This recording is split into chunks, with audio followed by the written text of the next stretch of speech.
थोड़ा भोजपुरी टच का है, नीचे से अच्छा नहीं लगेगा। अंतरा अंतरा है। भाग्य जोगे मिलेला मन जोगे मरा,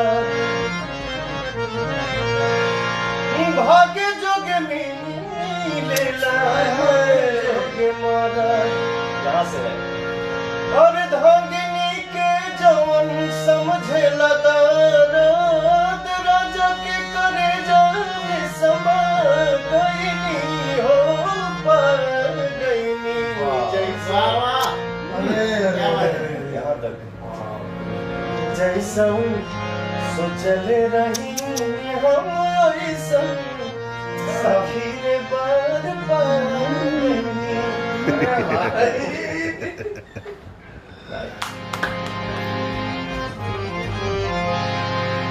दूसरा के नाम के मेहंदी रचा के, दूसरा के नाम के मेहंदी रचा के, भइलू चीज पराई प्रीतिया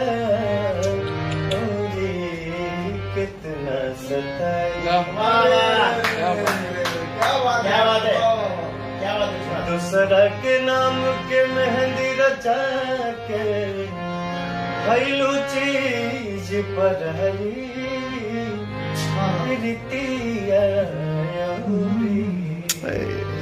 क्या बजा है? वाह वाह।